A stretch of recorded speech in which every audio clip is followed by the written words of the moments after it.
Silakan masuk.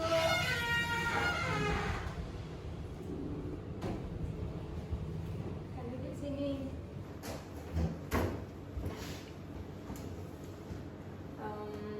Apa sebelumnya nama kamu siapa?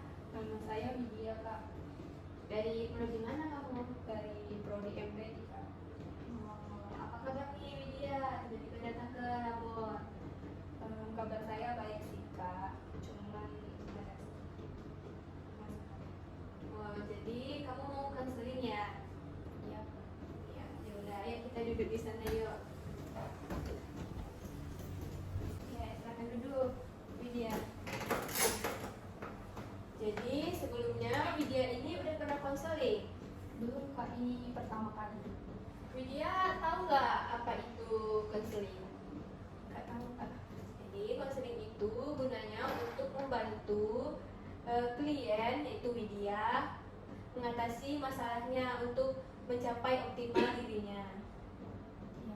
Jadi di sini Widya jangan takut untuk menceritakan apapun tentang masalah Widya karena kerahasiaan Widya itu terjamin. Kakak tidak akan menceritakan ke siapapun. Baik, Kak. Jadi konseling ini mempunyai durasi 30 sampai 40 menit. Itu tergantung keaktifan Widya. Nah, kalau misalnya Widya aktif, kita bisa sampai 30 menit sampai 40 menit. Oke, udah paham Widya? Paham, Kak.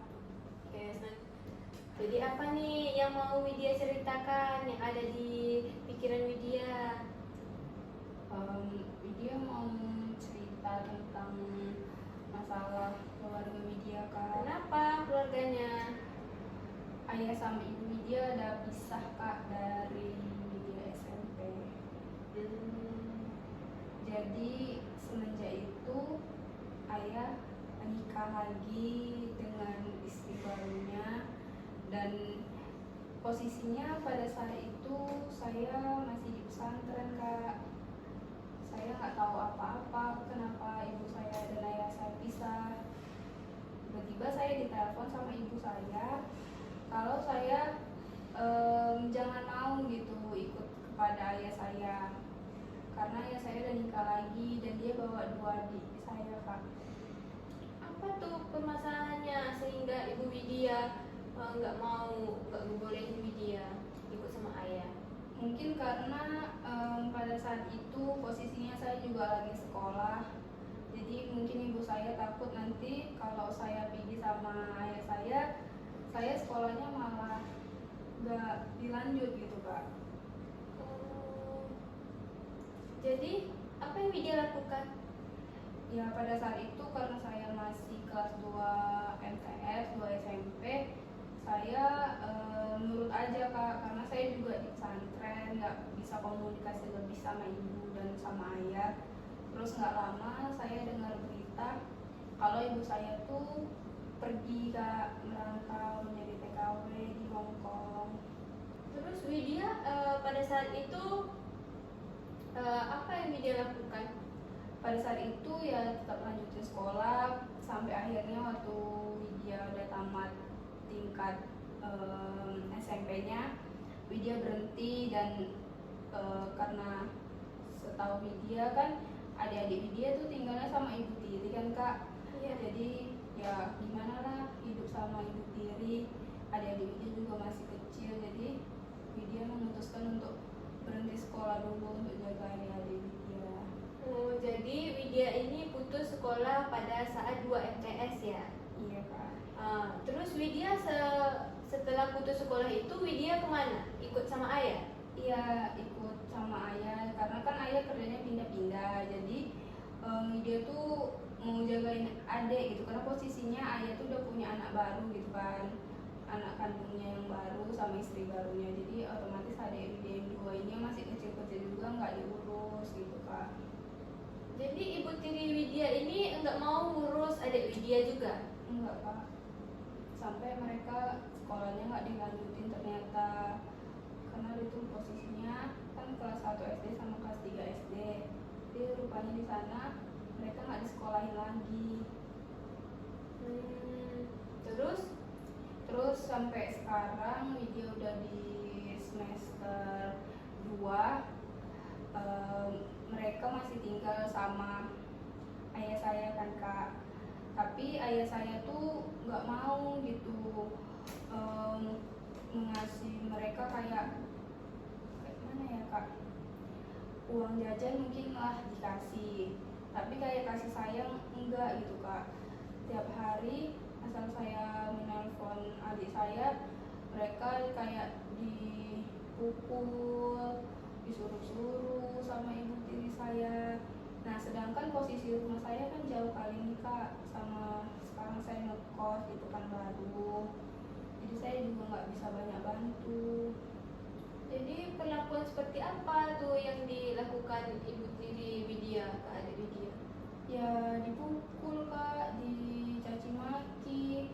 Posisinya kan mereka sekarang udah SMP kan kak, malah mereka tuh disuruh lah cari duit. Kayak mana anak SMP cari duit kan kak, padahal ayah kami tuh ngasih duit gitu kak, tapi nggak pernah tersalurkan. Uang jajan saya aja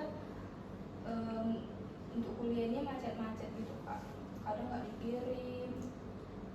Jadi uang ayah Widya itu cukup untuk keluarga Widya atau kurang gitu sehingga adik Widya ini disuruh mencari uang juga?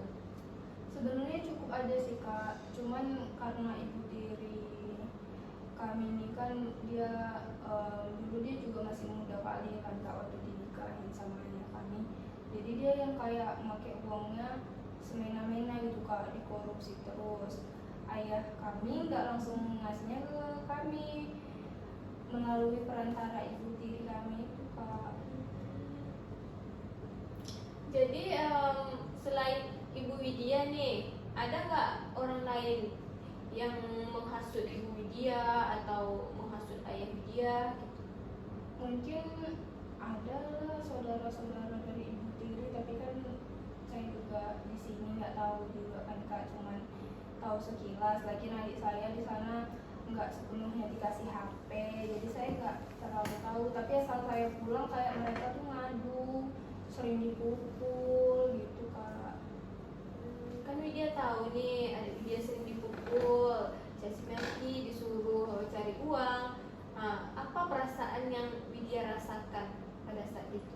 Ya sedih aja kak, terus nggak tahu juga mau ngadu kemana. Kayak ayah pun kalau misalnya dikasih tahu gitu kan kalau adik misalnya dipukul atau gimana sama bunda ini, ayah pasti bela ibu tiri kak, bela bunda, nggak bela kami. Seperti itu kak. Jadi sekarang ini Widya masih berpersepsi bahwa laki-laki itu sama. Enggak. Apakah Widya masih berpersepsi bahwa semua pernikahan itu akan berujung tentang perceraian? Enggak kak. Jadi idola Widya siapa ini dari dalam pernikahan? Mungkin saya sering melihat sih kak, yang rumah tangganya adem ayem, baik-baik aja, selebgram. Siapa tuh? Nanda Arsinta, dia juga suaminya baik-baik aja sih kak. Kan tidak semua laki-laki itu sama kan, contohnya yang Widya idolakan tadi, mereka itu bisa meromantiskan sebuah pasangannya, bisa men-treat pasangannya. Oke, dari apakah ada yang ingin